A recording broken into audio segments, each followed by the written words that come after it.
Hey, welcome in. Well, finally, it seems there's a few cracks forming on the massive edifice that is Trump derangement syndrome.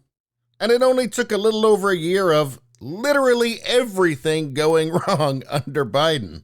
Now, a lot of people thought that Biden would just simply ruin the United States. But it looks like the whole world's back on the menu, boys. So yeah, a lot of people are starting to wonder things. Things that maybe they didn't think they'd ever wonder. But here's the headline. Bill Maher, why Putin invaded Ukraine under Biden and not Trump is worth asking. That's right, the king of Trump derangement, Bill Maher. Even he's wondering. Real-time host Bill Maher closed his show Friday night by suggesting it's worth pondering why Russian President Vladimir Putin took action in Ukraine during the Biden presidency instead of the Trump presidency. Now, I have a theory about this. I think that he spent 3 seconds paying attention to Biden and went, oh yeah, this guy's not going to do anything. But what did Maher say? He said, quote, okay, but if Putin thought Trump was really that supportive of him, why didn't he invade when Trump was in office? It's at least worth asking that question if you're not locked into one intransigent thought. Now you have to remember, he's still totally Trump deranged, Maher, right? But even he has to wonder if perhaps this is one situation that might have benefited from Trump being in power. But anyway, he continues, quote, now one guy we know is locked into one thought is Donald Trump, who when asked what went wrong with Ukraine said, quote, well, what went wrong was a rigged election. Kanye thinks less about Pete Davidson than Trump thinks about the election, Maher quipped. Yeah, Kanye's got to let that go, doesn't he? It's not a good look. It's kind of a bit like the legacy media and Trump. Again, not a good look. But there is a kind of a truth buried in here, though, is that what went wrong was an election because Biden has failed objectively at literally everything. The economy, look at the inflation. COVID deaths were worse under Biden. Foreign policy is just a complete and total disaster. Look at the southern border. It's insane. Last I heard, it was the biggest influx of people across that border ever. So, why wouldn't Putin invade? Because when it comes to the head-to-head competition between Biden and disaster, well, let's just say that disaster's on a bit of a winning streak. But I guess what's happening here is that there are some things that are so obvious that even somebody like Bill Maher can't ignore it. The legacy news media would like him to not think about it. How about MSNBC's Chuck Todd? Voters who believe Putin wouldn't have invaded Ukraine under Trump aren't based on logic. Oh, we have to rewrite that, actually. Sorry, that must be a misprint there. Let's see. Voters who believe Putin wouldn't have invaded Ukraine under Trump aren't based on propaganda. There, we fixed it for Chuck Todd. Let's see. Liberal host says Dems have a perception issue when it comes to Biden's handling of the Russia-Ukraine crisis. Well, it's true they do have a perception issue. And I think that Chuck Todd's concern is that the perception issue is caused by people, thinking? Well, I'm sorry, Chuck Todd, but when even Bill Maher doesn't believe you anymore? Yeah. Well, I guess it's time to start lying harder. How about this? It looks like even Trevor Noah might be getting off the bandwagon. Let's see, he rips Biden over Saudi UAE phone snub report. Would never have happened to Donald Trump.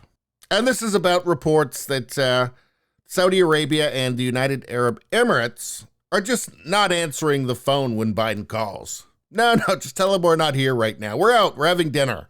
Let's see. In an opening monologue during the week, Noah expressed frustration about a Wall Street Journal report that said Biden's calls to Saudi Arabia and the United Arab Emirates seeking support for Ukraine and help with surging U.S. gas prices was rejected.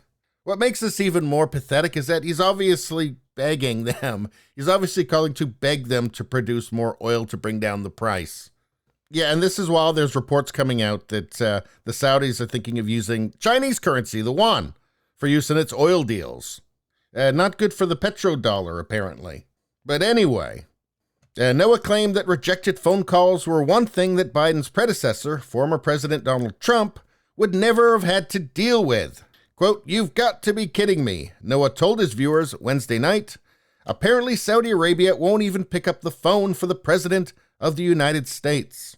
I mean, look, I know how hard it is to arrange those calls. You know, Riyadh is 8 hours ahead. Biden is asleep by 4 p.m. Oh, that's a burn. It's a narrow window to make it work, but still, that must have been really embarrassing for Biden. Can you imagine? He phones them and they don't pick up. Now, according to the White House, this story is totally untrue. They deny it, which I would too. But either way, man, there is no denying that Saudi Arabia isn't playing ball with Joe Biden. And you know what? You can say what you want, but this would have never happened to Donald Trump, never. No one was ever ignoring Donald Trump's calls, because if you ignored Donald Trump's calls, you didn't know how he would respond. Maybe he'd send an angry tweet, or maybe he'd just ban your country from everything. You don't know. That's why I bet in these situations, Biden actually wishes he could hire Trump to step in as President Wildcard. You know, just to keep everyone on their toes. Because if Trump was calling, you best believe the UAE, they'd be racing to pick up the phone. He then launched into an imaginary phone call between Trump and the UAE leader. Quote, Mr. Trump, we're here, hello. Quote, too late, Ahmed. You made me wait 2 rings. We're bombing the UAE and the UFC just in case. But, you know, actually, that was almost funny. And you see he gets the dig in at Trump here at the end, which is fine. But I have to say, I mean, this is fascinating to see. Because I think what most people are thinking is that Trump was kind of a wild card, and he did project strength. He didn't seem like somebody who was going to be pushed around, and maybe he might push back hard. He might push back harder than you'd planned. And personally, I think that this might just be the start of a lot of stuff. I mean, you know, there's Taiwan still. I think there's a lot of world leaders who are not super friendly to the West who are seeing a real opportunity with Biden. An opportunity that perhaps they don't see coming again for a while.